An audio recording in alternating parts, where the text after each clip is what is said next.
Hey everyone, I'm going to attempt to explain the chi-square worksheet as best I can using some visuals to help.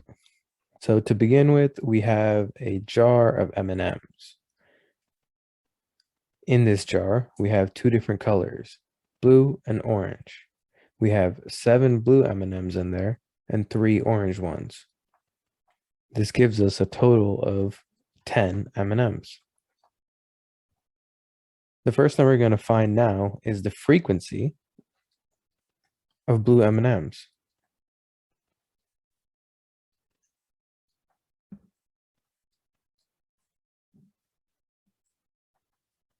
To find this, we take the total number of blue M&Ms and divide it by the total number of M&Ms. And we get 0.7 or 70% blue M&Ms.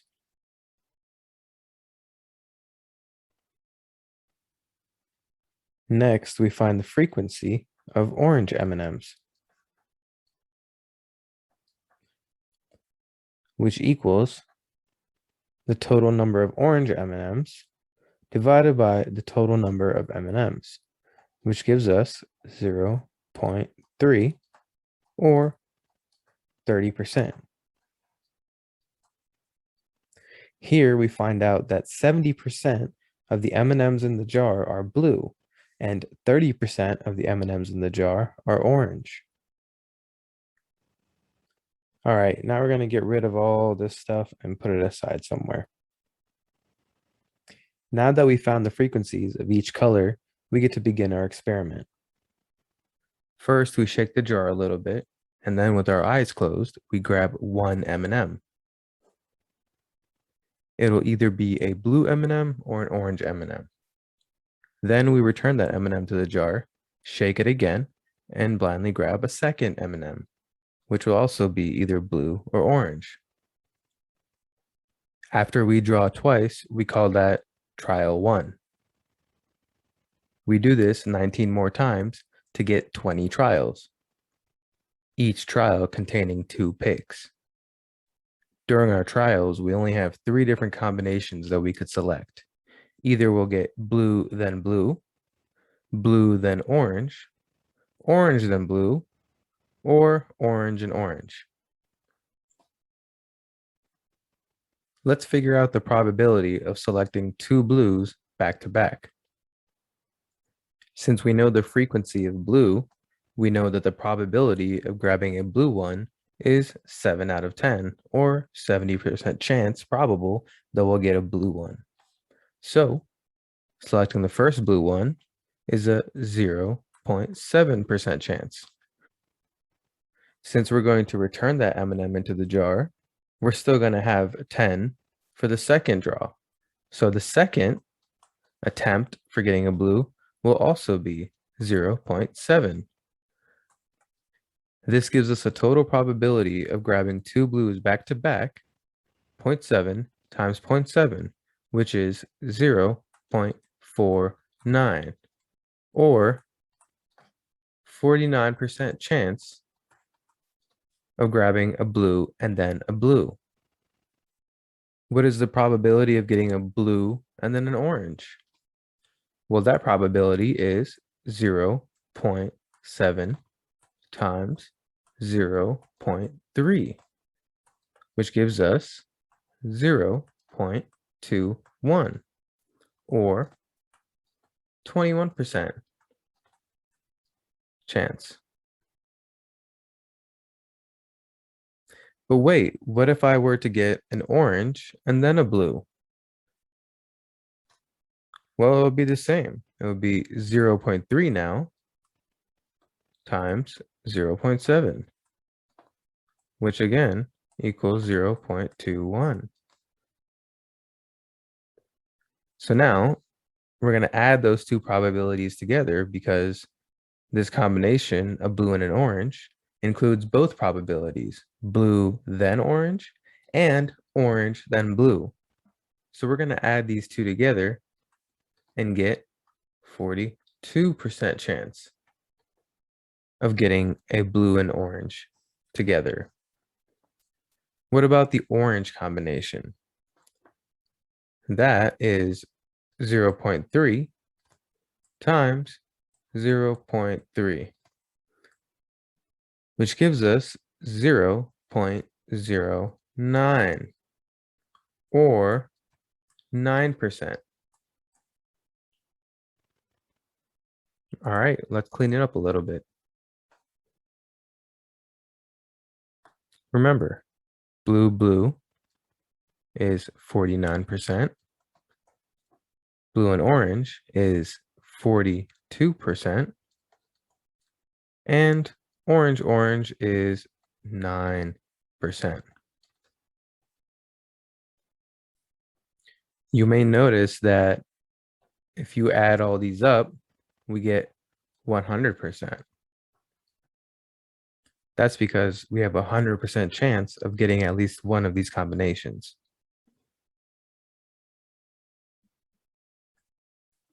All right, now that we know the probability of each combination, we can see what our expected values would be using these probabilities. We know that we have a 49% chance of getting BB, and we're going to have 20 trials. So we're going to do 49% times 20, or 0.49 times 20, which will give us 9.8. This means that since we have a 49% chance of getting blue then blue, after 20 trials, 9.8 of those trials will be blue. Let's try it with blue-orange. Multiply 42 by 20. 0.42 times 20 equals 8.4. Again, this means that because we have a 42% chance of getting a blue-orange combination, after 20 trials, 8.4 of them will be a blue and orange combination. Let's try it with the orange. 9% times 20 equals 0.09 times 20, which equals 1.8. Meaning that with a 9% chance of getting an orange and orange combination, after 20 trials, we'll get 1.8 of them being orange. If we add this all up, we're going to get 20 because we had 20 trials. What we found here are our expected values. Let's keep them around. These right here are our expected values.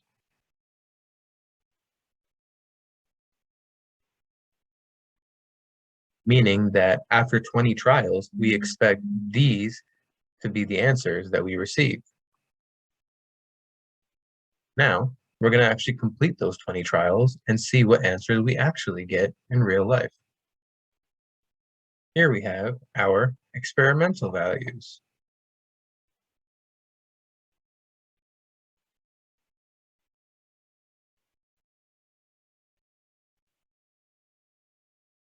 Meaning, after our experiment, these are the values that we obtain. Now that we have both the expected and the experimental values written down, we can add them to our table. All right, here's our table and here's our data. Let's just copy all this data over into our table. So first column, blue, observed, 10. Blue-orange or orange-blue, observed, 8. Orange-orange, observed, 2. Expected, blue, blue, 9.8. Expected, blue, orange, or orange, blue, 8.4. Expected, orange, orange, 1.8. Now, we're going to do some math. Observed minus expected. So we have the observed, BB, 10, minus the expected, BB, 9.8. 10 minus 9.8 equals 0.2. 8 minus 8.4 equals negative 0.4. And 2 minus 1.8 equals 0.2. Now we're going to square it. 0.2 squared gives us 0.04. Negative 0.4 squared gives us positive 0.16. And then again, 0.2 squared gives us 0.04. Next, we take this value and divide it by the expected value of that same combination. So we're going to take 0.04 and divide that by 9.8, which will give us 0.004. We'll take 0.16 and divide that by the expected 8.4, and which will give us 0.019. We'll take 0.04 and divide that by the expected 1.8, and we'll get 0.022. Here we bring in that scary looking equation again. Chi-squared equals the sum of the observed minus the expected values squared all over the expected values. We've already done the hard part, the observed minus expected squared over expected, right over here in this column. Now all we have to do is get the sum. So we're going to add all of these together and finally get our chi-squared value, which equals 0.045. Now we scroll down a little bit further and bring in our chi-squared table. Here is our chi-squared table. In the beginning of our worksheet, we were given two specific variables for this table. Those values being the degrees of freedom and the significance level. The degrees of freedom can be found on the left-hand side of the table. Right here is the 1. Significance level can be found on the top, right here. Significance of 5% being right here. Now we look for the critical value between these two. That critical value is 3.8. The chi-squared value that we calculated was 0.045. And we know that that is less than the critical chi-squared value of 3.8. This means that the experimental values that we received are not significantly different from the expected values that they should have been. In fact, based on our calculated chi-squared value, we can say that roughly 80% of the time that we perform this experiment, we will get exactly the same values that we got. If you followed along with everything I've done so far, great. That is all you have to know, and that is all you have to do for Lab 3. If you haven't followed along, please shoot me an email and I'll try to help you as best as I can. Thanks. Have a great day, everyone.